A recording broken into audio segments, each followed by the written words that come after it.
Hey, bonjour à tous, bienvenue sur les chroniques du blindage. Alors aujourd'hui, un petit tuto sur... Non, c'est pas un collier de chez Pandora, ce sont des chenilles métalliques. Mais avant... Bah alors, tu m'as dit que tu dirais jingle.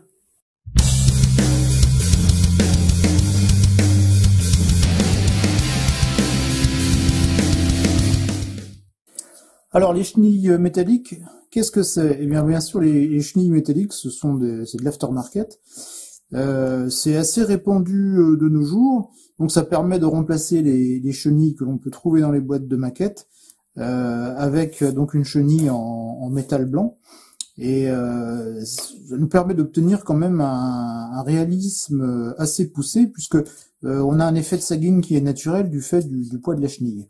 Alors ce type d'aftermarket est apparu de mémoire fin des années 80, début des années 90, avec Frioul Modelispo, donc qui était précurseur en la matière. Il faut savoir qu'à l'époque, dans les boîtes de maquettes, on trouvait que des chenilles en vinyle. Donc généralement en plus c'était du vinyle un peu dur, un peu épais, enfin c'était vraiment pas évident à coller, et c'était encore moins évident à mettre en forme. Et donc Frioul a lancé sur le marché ces chenilles. Au début c'était un petit peu difficile à trouver, puis le temps passant, c'est devenu plus facile de s'en procurer. Aujourd'hui, il y a sur le marché, il y a plusieurs producteurs de chenilles en aftermarket. Les plus célèbres, ou je dirais les plus facilement trouvables, notamment dans nos contrées, c'est Master Club et bien sûr Frioul. Alors aujourd'hui, Frioul est un petit peu plus difficile à trouver. D'après les premières infos que j'ai eues, Frioul ne distribuerait plus ses chenilles aux revendeurs, mais il faudrait passer directement en VPC chez eux. Donc à confirmer, mais si c'est le cas, c'est un petit peu dommage. Par contre, pas de problème pour Master Club. Sylvain chez Domino m'a dit il y a peu de temps qu'il avait réussi à en avoir assez facilement, et par contre qu'il avait quand même des difficultés pour s'approvisionner en chenille Frioul. Voilà, donc une fois que vous aurez monté votre chenille, on verra ça tout à l'heure, vous allez obtenir quelque chose comme ça. Alors ici on est sur de la chenille de panthère. Donc voilà, vous avez quelque chose qui est extrêmement réaliste, encore une fois. Si au niveau peinture, vous ne surchargez pas trop et vous ne faites pas en sorte de bloquer les maillons, eh bien lorsque vous mettrez votre chenille en place, au niveau de votre kit, eh bien vous obtiendrez l'effet de sagging que vous avez sur un véritable panthère. Il faudra bien sûr régler un petit peu la chenille, mettre le nombre de maillons suffisant, mais voilà, donc vous allez obtenir quelque chose de vraiment nickel. Alors, qu'est-ce qu'on trouve dans les boîtes? Alors, on va regarder Master Club et Frioul. On va commencer par Frioul. Alors, j'ai pris ici une chenille de T34, et puis là, c'est une chenille de T72. Alors voilà, chez Frioul, on va trouver deux sachets. Alors, ils sont toujours en deux sachets, hein, même si en fait les maillons d'une chenille, la chenille droite ou la chenille gauche, sont identiques. C'est toujours présenté, on a toujours un sachet, une chenille par sachet, pardon. Donc on va avoir deux sachets qui correspondent aux deux chenilles, et puis on va trouver un petit morceau de fil de laiton qui permettra de réaliser les axes. Alors en termes de montage, je vous montrerai tout à l'heure comment moi je procède. Bon, il n'y a pas de secret, hein. En gros, il faut couper les axes, assembler les maillons et passer les axes dans les axes des maillons, de façon à obtenir les patins, un assemblage de patins qui reste mobile. Voilà. Donc je vais regarder maintenant, je vais vous montrer ce qu'on va trouver dans la boîte du T72. Voilà, chez Master Club. Alors chez Master Club, on n'a qu'un sachet avec l'intégralité des maillons à l'intérieur. Et par contre, pour se différencier un peu de la concurrence, on va pas trouver de fil de laiton pour assembler les différents patins, mais on va trouver par contre des petits axes en résine. Donc il faudra venir mettre de part et d'autre de chaque maillon. Donc en gros, voilà les maillons. On assemblera les maillons. Je vous montrerai tout ça en détail tout à l'heure. Et donc ici, on viendra y mettre un axe en résine de façon à ce que la chenille, les maillons puissent tenir et que la chenille puisse rester mobile. Pour Master Club, en règle générale, je n'utilise pas, et d'ailleurs je n'utilise plus les axes en résine, tout simplement parce que j'ai eu pas mal de soucis avec certaines chenilles, notamment des chenilles plus petites, style des chenilles de BMP par exemple. J'avais monté des chenilles d'Akatsuya et qui ressemblent un peu aux chenilles de T72. Par contre, j'avais mis les axes, j'avais pas été trop embêté. Par contre, sur les axes, donc les maillons plus petits avec des axes plus petits, c'est très fragile et le peu que vous manipulez votre chenille, ça finit toujours par casser, donc ça casse sans arrêt. Donc maintenant, systématiquement, je procède comme avec du frioul. Hein, je prends un fil de cuivre ou un fil de laiton que je coupe aux bonnes dimensions, enfin comme je fais avec la chenille frioul. Puis donc je monte mes chenilles Master Club de cette façon. Voilà, donc pour la présentation des éléments, alors sachez que le fait d'acheter une chenille métallique ne vous dispense pas d'un certain travail, puisque en effet, voilà, j'ai gardé 2 maillons. Il suffit pas de les sortir de la boîte et de les monter. Comme pour des maillons plastiques, vous allez avoir ici une bande de joint avec des tétines d'injection. Alors je vais vous faire un gros plan, vous les verrez peut-être. Donc voilà un gros plan sur le maillon. Donc on voit bien que ici on a effectivement du ponçage à faire, puisque ici on est sur les points d'injection. D'accord? Sur le côté, en règle générale, on a souvent un peu de flash aussi à poncer. Et donc sur l'arrière, on a aussi une ligne de joint qu'il vaut mieux poncer, tout simplement parce que ça va compromettre la mobilité de la chenille. Ça veut dire quoi? Ça veut dire que si je prends voilà mes 2 maillons et que je ne ponce rien du tout, bah j'arrive pas à les assembler. Hein. Ou alors j'arrive difficilement, mais on voit qu'ici c'est un peu limite, ça rentre pas. Et on voit qu'ici, bah ici j'ai un jour, on voit que ça coince. Donc ce qu'il faut, c'est obligatoirement procéder à un ponçage de chaque maillon sur l'ensemble du pourtour, de façon à pouvoir les insérer correctement les uns dans les autres. Donc oui, c'est un travail qui est assez fastidieux, mais qui est nécessaire. Hein. Donc moi, ce que je fais en règle générale, je traite 20 à 30 maillons, je fais des petites séances pour obtenir des sections, voilà, un peu comme ceci. Alors là, on est sur les maillons du T72. Hein. J'ai commencé à le monter, et c'est avec cette chenille-là que on travaillera tout à l'heure, que je vous montrerai un petit peu mes différentes façons de procéder. Donc voilà, du travail quand même en perspective. Pour l'assemblage des chenilles, je me suis fait des guides. J'ai un guide en plastique et j'ai un guide en balsa. Donc globalement, ils remplissent la même fonction. Pourquoi des guides? Tout simplement pour pouvoir avoir une chenille qui se tient bien droite. C'est important parce qu'on a vite fait de partir un petit peu en biais. Et quand on vient assembler sur le barbotin et sur les roues, à ce moment-là, ça bloque quelque part et on obtient quelque chose de pas très réaliste. Alors, j'ai une technique que j'adapte aussi à mes besoins en fonction de la taille des maillons de chenille, en fonction du type de chenille et surtout en fonction du nombre de dents guides qu'on peut avoir sur chaque maillon.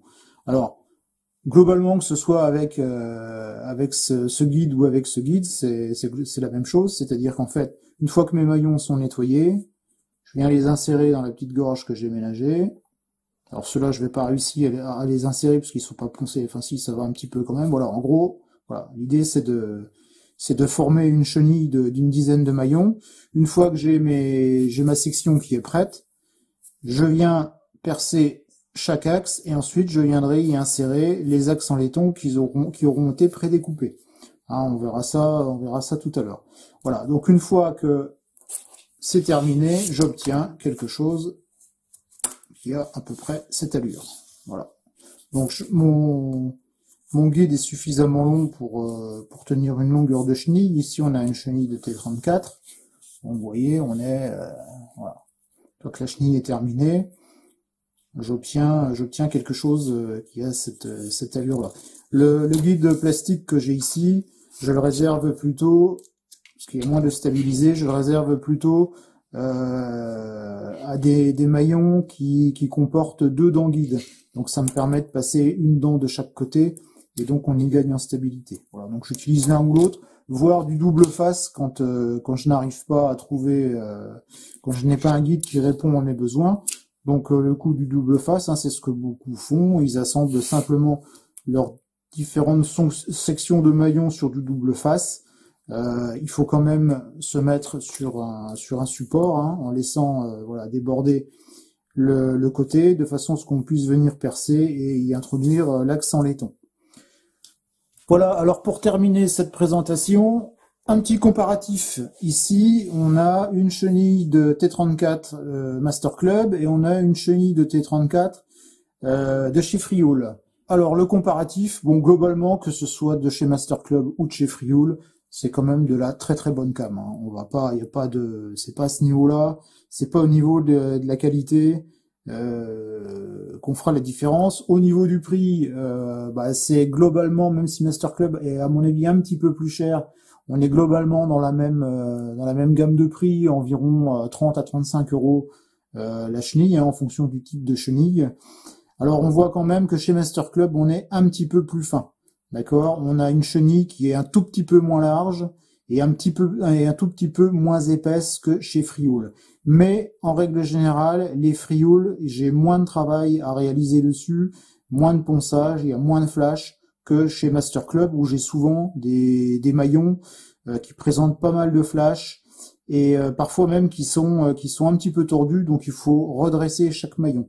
Hein, quand je dis tordu, par exemple, au démoulage, on a un maillon qui fait un petit peu levé, donc quand on essaye de l'insérer dans un autre maillon, eh bien ça ne marche pas. Donc il faut en plus du ponçage procéder à son aplanissement. Donc comme je vous disais tout à l'heure, hein, le fait d'avoir des chenilles métalliques à maillons séparés ne nous dispense pas d'avoir un travail conséquent à réaliser. Je finis mon comparatif. Donc ici on est sur la Master Club, ici on est sur la Frioul. Donc si je les superpose, voilà, alors, je sais pas si on voit bien, je vais essayer de me mettre plutôt comme ça. Voilà, donc on voit, voilà, donc on voit que chez Master Club, donc Master Club c'est la chenille du dessus, hein, on est un tout petit peu, mais enfin c'est de l'ordre d'1 millimètre, hein, on est un tout petit peu plus étroit. Donc c'est ce que je vous dis, hein, au niveau qualitatif, on est vraiment sur deux produits identiques. Voilà, maintenant on va passer au montage. Allez, on y va pour le commencement. Alors moi ce que je fais, j'ai l'habitude de mettre tous les maillons à préparer dans un petit godet là. Donc voilà, la boîte est vide et j'en ai un vide qui viendra recevoir les maillons que j'aurai préparés. Alors la première chose à faire, comme je vous le disais tout à l'heure, c'est de procéder au ponçage de chaque maillon. Alors pour ce faire, j'utilise traditionnel papier de verre. Donc ici, on est sur du papier 180. Ne prenez pas du papier trop fin, car le métal blanc en ponçant a tendance à faire de la limaille un petit peu épaisse et on empâte vite les papiers à poncer. Donc le 180, après avoir essayé différentes grosseurs, il s'avère qu'il est plutôt pas mal parce qu'en fait il ne marque pas ou il marque peu le métal blanc. Alors pour des maillons de chenille, c'est pas du tout gênant. Et puis il met quand même un certain temps avant de s'user et de s'encrasser. Donc pour moi c'est un bon compromis. Alors vous pouvez utiliser ce que vous voulez au niveau de la forme, hein. Vous pouvez utiliser du papier à poncer sous format rigide, comme ça se vend maintenant. Voilà. Enfin, moi ce que je fais, ce sont des vulgaires feuilles de papier que je découpe en petits carrés. Je vous avais déjà montré ça sur le montage du BRDM2, pardon. Et donc voilà, après je les plie, j'en fais ce que je veux, je les coupe, je les biseaute, enfin en fonction des endroits où j'ai besoin d'aller poncer. Le peu de rigidité qu'offre le papier suffit amplement à me satisfaire dans ce que j'ai besoin. Allez, on y va. Alors on va poncer dans un premier temps, on va faire 30 maillons, hein, comme je vous l'avais dit, je fais des sections de 20 à 30 maillons. Donc là on va partir sur 30 maillons, comme c'est des maillons qui sont un petit peu plus gros, donc voilà, c'est moins fastidieux que lorsqu'on a des tout petits maillons qui tiennent à peine dans les doigts et qui sont un petit peu plus compliqués à poncer. Allez, c'est parti. Voilà, donc comme je vous l'avais dit, il faut bien veiller à poncer tout le pourtour du maillon. puisque on a, comme je vous l'ai montré tout à l'heure, ici on a les points d'injection qui sont assez visibles, donc et assez proéminents. Donc de toute façon, on aura les difficultés si on essaye d'insérer les maillons sans les retravailler un petit peu. Voilà, donc je vais utiliser, comme je vous l'avais dit aussi tout à l'heure, mon papier 180. Je passe un petit coup, voilà, entre chaque. Il n'y a pas besoin d'insister, hein, ça va très bien. Généralement, lorsqu'il y a un flash entre les maillons, ça part tout seul. Donc, nous sommes partis pour une série de 30 maillons.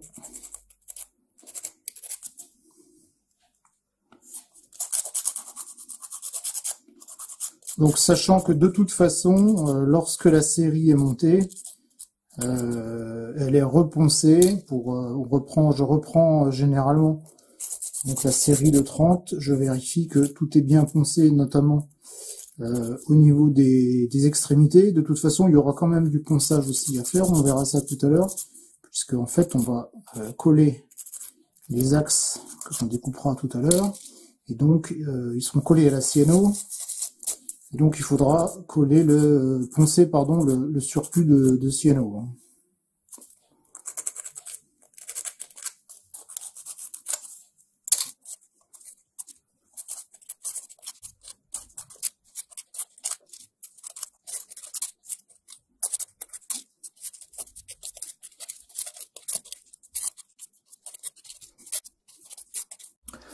Voilà, donc les 30 maillons sont maintenant poncés. Alors, maintenant je vais passer au découpage des axes en laiton. Alors, pour le découpage des axes en laiton, j'utilise du fil de laiton de 0,4 que j'achète en magasin de bricolage. Donc, ce fil de laiton va remplacer les axes fournis par Master Club, qui sont des petits axes en résine et pas suffisamment solides à mon goût. Alors, pour couper les axes, je me suis fabriqué un petit outil, voilà, en carte plastique. Donc en fait, c'est tout bête. Hein, c'est un petit support avec un tube en laiton. Voilà, et ici une partie verticale. Alors, je vais vous montrer comment ça fonctionne. Le tube en laiton coulisse. Alors ça coulisse difficilement, donc c'est le but recherché. Hein. C'est-à-dire qu'il ne faut pas que le truc se balade en permanence. Donc voilà, le tube en laiton coulisse, ce qui va permettre ici de régler la largeur de l'axe dont on aura besoin. Voilà. Donc je prends un maillon de chenille que je vais caler sur sa plus grande largeur, et donc hop. Voilà, donc c'est ici que je règle, je suis plutôt pas mal. Voilà, je vais juste le raccourcir un petit peu, parce que je fais des axes légèrement inférieurs à ce que j'ai besoin. Ça évite d'avoir des axes qui finissent par dépasser, et ça impliquerait d'être obligé de les redécouper. Voilà, là je suis plutôt pas mal. Ok. Alors, mon fil de laiton, en fait, je le découpe. Voilà, je fais des longueurs d'environ une trentaine de centimètres. C'est simplement pour pouvoir l'utiliser plus facilement. Voilà, donc il suffit simplement d'enfiler le tube de laiton, le laiton pardon, dans le tube, et donc je m'arrête simplement au niveau de la paroi verticale. Hein. Alors, vous voyez, il y a un petit jeu, donc ça permet de, comme j'ai réglé un petit peu plus court que nécessaire. Si je pousse un petit peu, c'est pas bien grave. Mais disons que je m'arrête, je tiens, je prends ma pince qui va bien, et je coupe. Et donc, voilà. Et là, je peux fabriquer des axes à la demande, en ayant toujours la même longueur et en allant assez vite, parce que bon, il en faut quand même pas mal pour une chenille. Allez, c'est parti pour la découpe.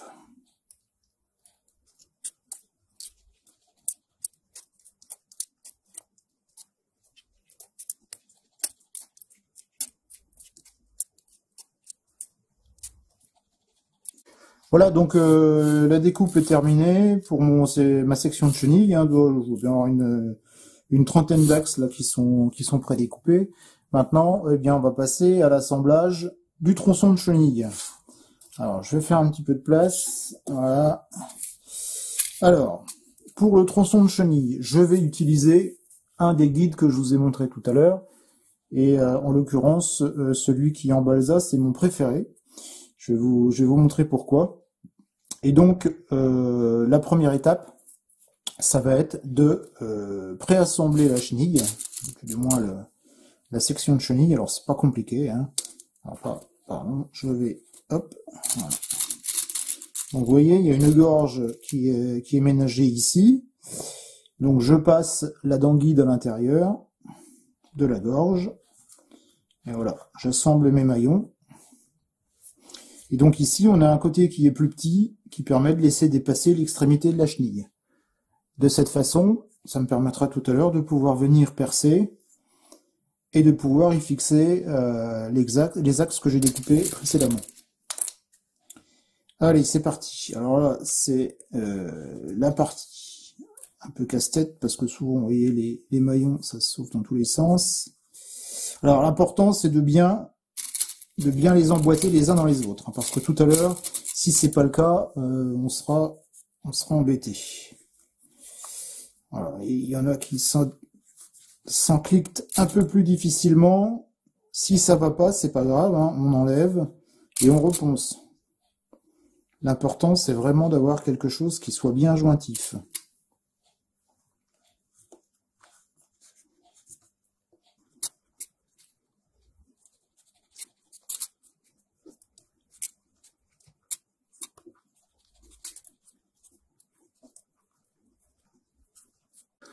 Voilà, donc le tronçon de chenille vient d'être monté. Alors vous avez vu que de temps en temps, je m'aide avec une petite pince pour parfaire l'encliquetage. Si ça résiste de trop, je vous l'ai dit, hein, on n'insiste pas, parce que de toute façon, si ça résiste de trop, ça va pas bien s'emboîter, et de toute façon, ça sera des soucis à venir lorsqu'on va créer les axes. Donc voilà, on peut s'aider d'une petite pince, sinon on enlève et on reponce. J'en avais un qui était tordu, voilà. Maintenant, il va falloir maintenir tout ça. Alors, pour maintenir tout ça, c'est pas le compliqué. Je prends deux petites épingles. J'en mets une à une extrémité. C'est pour ça que j'aime bien mon guide en balsa, parce que ça permet, voilà, d'y fixer les épingles.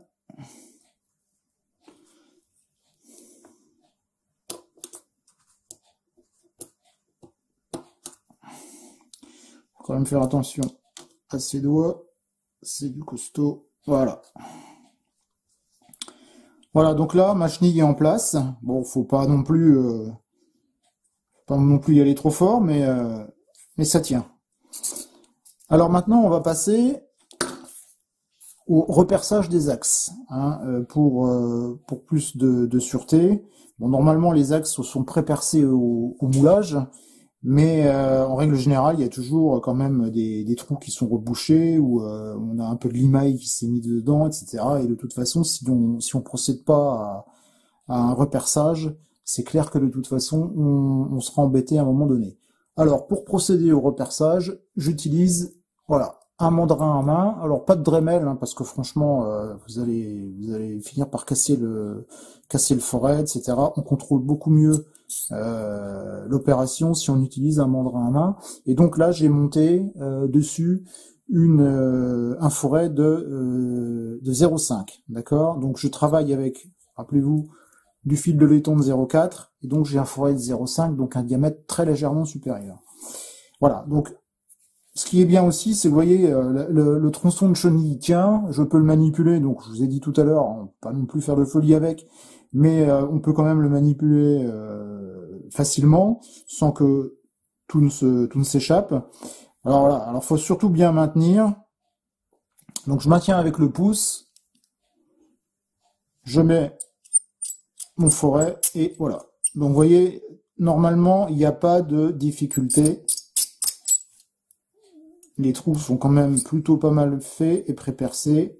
Ceci dit, vous verrez, en faisant ça, voilà, de temps en temps, ça résiste, donc d'où l'utilité de repercer l'ensemble des trous. Alors l'utilité des épingles aussi, c'est que vous voyez donc les maillons ne bougent pas. Parce que lorsque vous percez, en fait, vous allez recréer un nouveau canal, on va dire, pour passer votre axe. Et si les maillons ne bougent pas, et bien en fait, les trous que vous aurez percés dans les deux maillons concernés par l'axe resteront bien en face l'un de l'autre, pardon.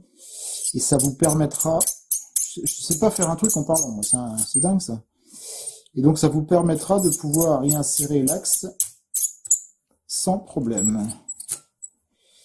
Alors là, je recommence parce que je trouve qu'il a pris un air un peu bizarre.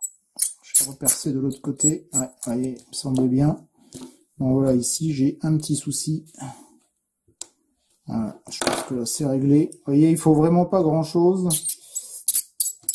Voilà, ça passe et c'est du tout bon. Hop. Il faut vraiment pas grand chose pour que il y a un moment ça finisse par bloquer. Alors je sais plus où j'étais arrêté, par contre je crois que j'étais ici. Voilà, ça c'est bon.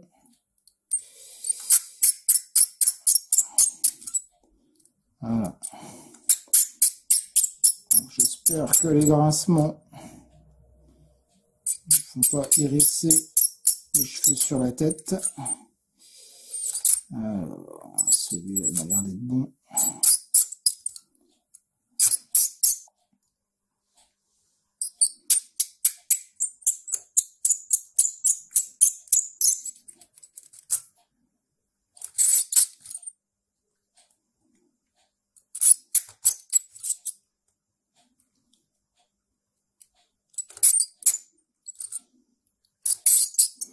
Donc ici c'est assez facile, hein. Les trous ne sont pas rebouchés. Il y en a de temps en temps hein, qui... Voilà, celui-là c'est pareil, ok. Alors une chose que je n'ai pas précisé tout à l'heure, c'est qu'il faut bien veiller, je ne sais pas si on voit bien sur la vidéo là, voilà.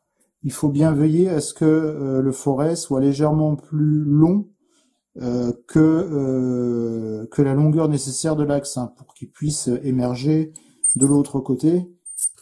De cette façon, on est sûr que le trou est bien fait. Hein. Voilà, pour le dernier, voilà, évidemment, ça va pas. Alors, attendez, je vais m'arranger pour que on puisse voilà, voir au niveau de la vidéo. Non, ça va pas, ça va pas. Alors, c'est pas grave, je vais faire dans le sens inverse. Et voilà. Il y a toujours moyen. Voilà, c'est bon. Voilà, donc notre chenille est prête. Maintenant, on va passer les axes. Donc, je récupère. Je vais les mettre là, ce sera plus facile.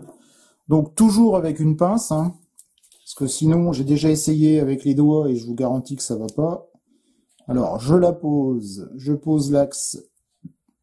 Voilà, je l'enfile et on pousse. Avec le dos de la pince, vous voyez là ça résiste, ça veut dire que voilà. Si vous poussez avec le doigt, vous allez avoir l'axe en laiton dans le doigt. Donc ça je parle par expérience. Voyez, je pousse avec mon doigt, si ça résiste, n'insistez pas, c'est le doigt qui va céder et pas le maillon. Allez, on y va pour la pose des axes.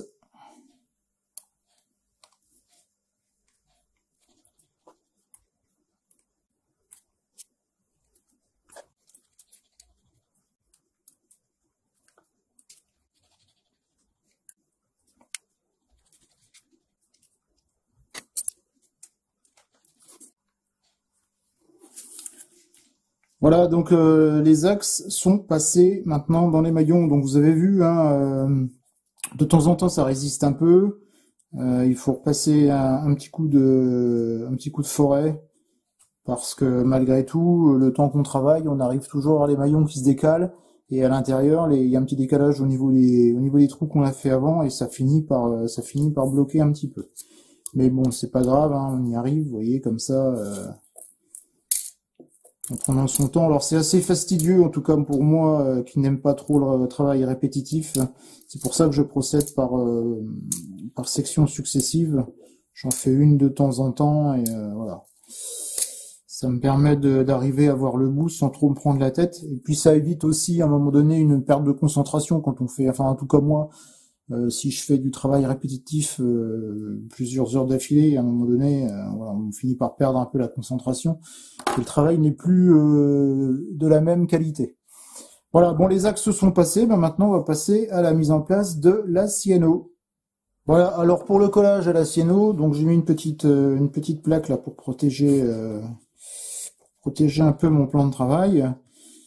Donc, je reprends ma Cieno Col 21, donc je vais prendre de la black parce que j'aime bien de bosser avec. Et puis pour les maillons de chenille, pour moi c'est plutôt indispensable, tout simplement parce qu'en général je brunis mes maillons. Donc ça, je vous invite à vous reporter au tuto que j'ai fait, la vidéo qui est disponible sur la chaîne.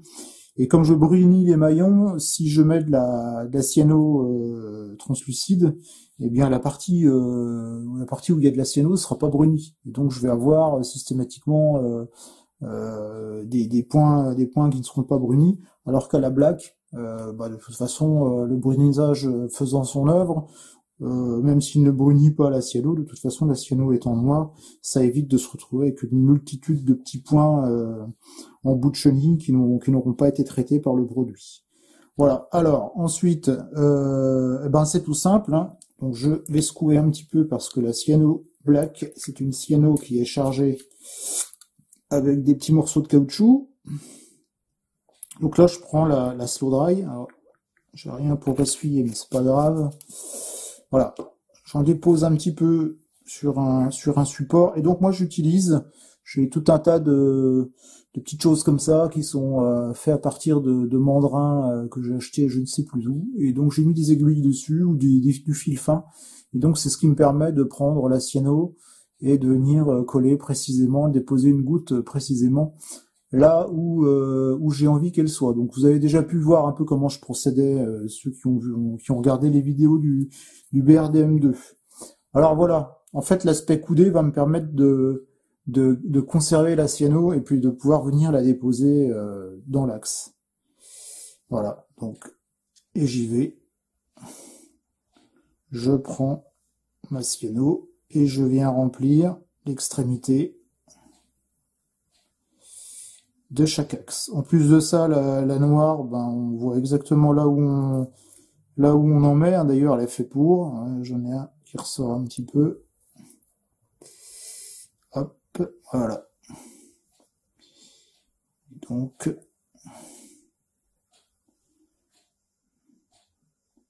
je traite tout ce côté là de la chenille.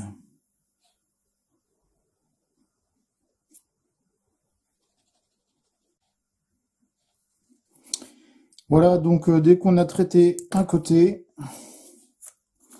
on enlève la chenille, on la retourne, hop.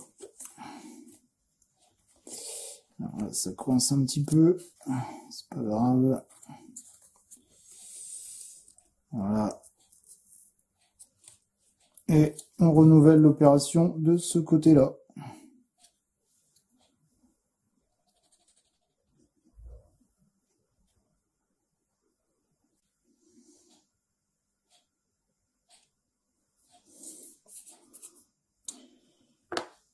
Et voilà.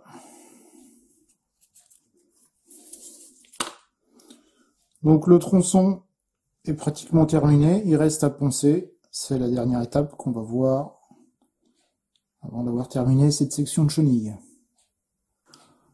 Voilà, donc la cyano a bien séché. Il est donc temps maintenant de procéder au ponçage. Donc on voit bien que le tronçon a conservé toute sa souplesse. Alors pour le ponçage, j'utilise deux choses. La première chose, donc c'est du papier à poncer.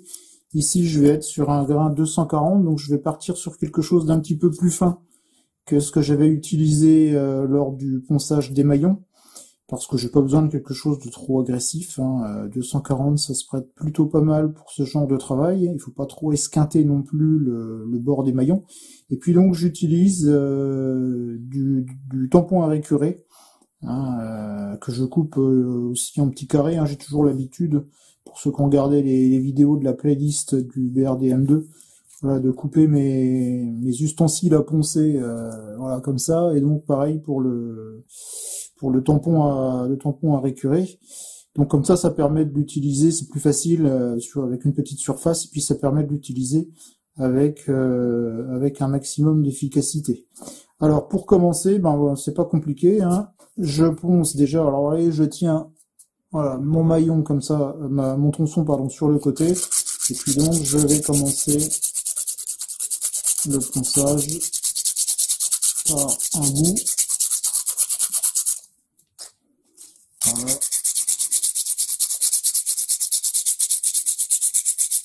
Donc même si on a un petit défaut d'accent laiton qui ressort, ça peut arriver, hein, que ça ait bougé, etc. Donc une fois que j'ai fini, je passe à l'autre côté. Vous voyez, c'est assez rapide. C'est pas grave, puisque le laiton étant suffisamment tendre pour être poncé avec un 240. C'est pour ça qu'il ne faut pas descendre en dessous de 240, mais ça sert à rien non plus d'aller dans des grains beaucoup plus gros. Voilà, vous voyez, donc là, ça s'use quand même assez vite. Et donc je ponce jusqu'à ce que la cyano noir qu'on a utilisé disparaisse du pourtour du bord du maillon. Une fois que ça réapparaît bien brillant, ça veut dire que je suis au ras-bord et j'ai bien poussé. Petit coup ici, hop, voilà. Donc vous voyez, c'est très rapide. Donc une fois que ça c'est fait, je vais utiliser mon tampon à récurer, voilà, pour faire le bord. Et j'en profite également pour faire le plat des maillons. La partie externe sera un peu plus difficile puisqu'il y a des superstructures, donc ce sera moins évident. Voilà. Alors généralement, je donne un petit coup comme ça en perpendiculaire. Vous voyez, c'est très abrasif, hein, parce que j'ai mon tampon à récurer qui part en petits morceaux, mais c'est pas grave, hein, c'est étudié pour. Ensuite, je fais l'autre côté, donc j'ai utilisé un autre côté du carré. Donc là, j'obtiens quelque chose qui brille, hein, puisqu'en même temps, donc je décape la surface des patins, et c'est bien, c'est pas plus mal, parce que si, comme je le fais généralement derrière, on envisage de brunir, ça permettra une accroche encore meilleure lors du brunissage. Voilà. Bon, une fois qu'on est arrivé à cette partie, à cette phase du travail, hein, c'est du gâteau par rapport au stade auquel on est passé. Voilà, je donne un petit coup sur la face externe. Voilà. Donc ici j'ai un peu de cyano qui a débordé, c'est pas bien grave. Donc avec la cyano noire, hein, si jamais vous en mettez là où il faut pas, c'est pas très grave. Vous prenez de l'acétone, ça part très bien à l'acétone. Alors si possible, vous utilisez l'acétone dans la foulée de votre collage. Si vous revenez dessus et que la cyano a déjà fait sa prise, ça sera un petit peu plus délicat à enlever. Après, utilisez plutôt le débondeur. Ça marche bien aussi, hein, c'est fait pour, mais disons que c'est un peu plus violent le débondeur. Pour ceux qui regardent les vidéos de Night Shift, il utilise souvent du débondeur. Moi j'ai essayé et je trouve que c'est un peu violent. C'est-à-dire qu'en fait, on n'enlève pas la colle seulement là où on voudrait, mais la colle va s'enlever aussi là où on voudrait la conserver. Je trouve que le travail est plus facile avec l'acétone. Voilà, après voilà, c'est plus une question de goût que d'autre chose. Voilà, et je donne un petit coup aussi, donc là, sur la face externe. Alors, faut y aller doucement quand même, hein, faut pas arracher les maillons. Mais, alors bon, c'est du costaud, hein, ça tient, hein.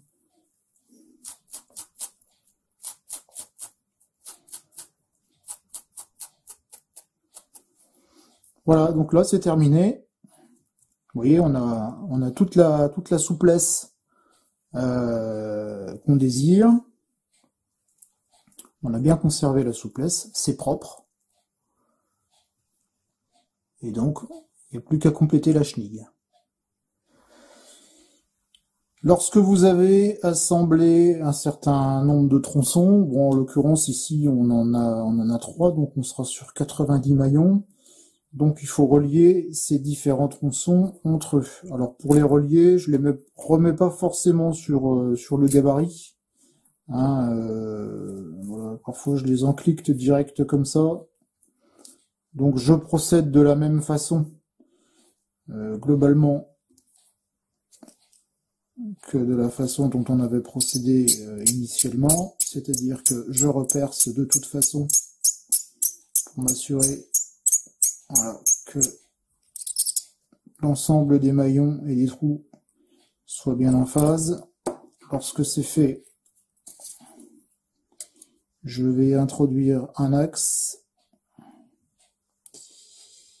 Alors là, je vois pas très bien, voilà, tac.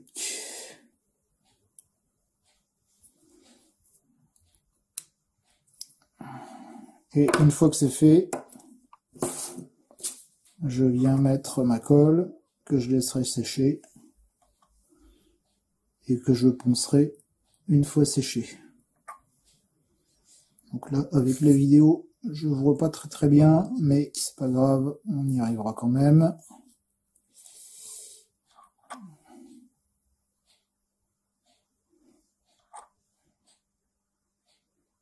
Donc voilà.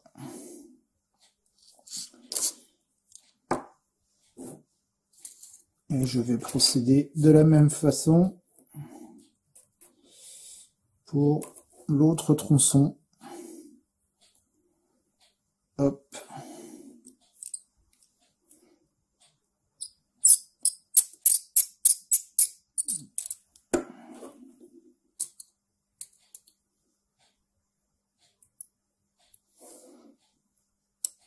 Voilà.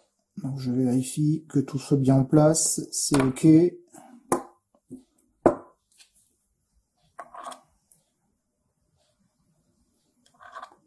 Je mets ma colle, je laisse sécher, je poncerai de la même façon dont on vient de le faire pour les tronçons complets. Hop, alors, j'ai perdu, voilà, c'est ici. D'habitude, je mets un petit coup de crayon rouge, ça me permet de retrouver plus facilement les zones à poncer après coup.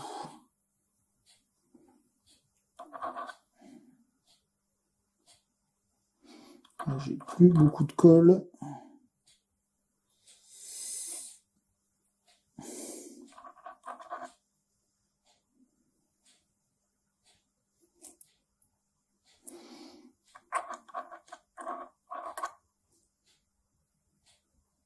Voilà.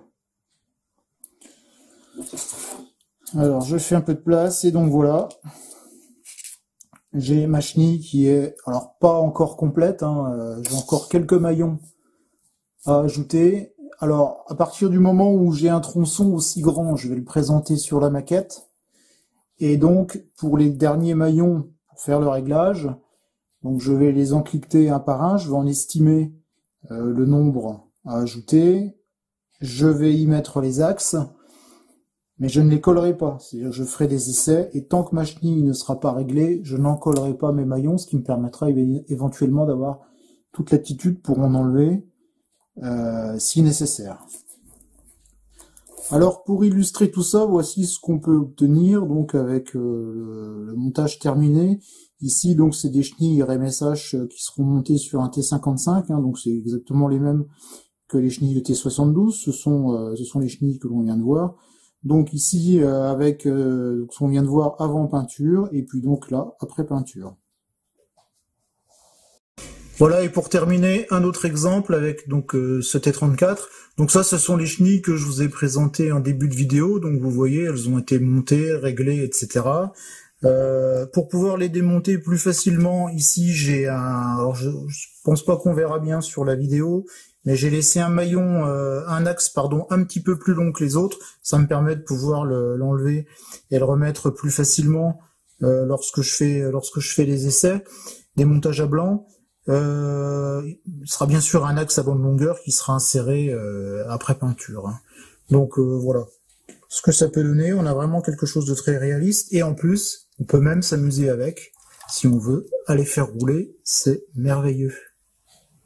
Voilà, j'espère que cette vidéo vous aura plu, que vous aurez appris quand même quelques petites choses sur l'utilisation, le montage des chenilles métalliques. Pour ma part, il ne me reste plus qu'à vous donner rendez-vous pour une prochaine vidéo sur les chroniques du blindage. À très bientôt.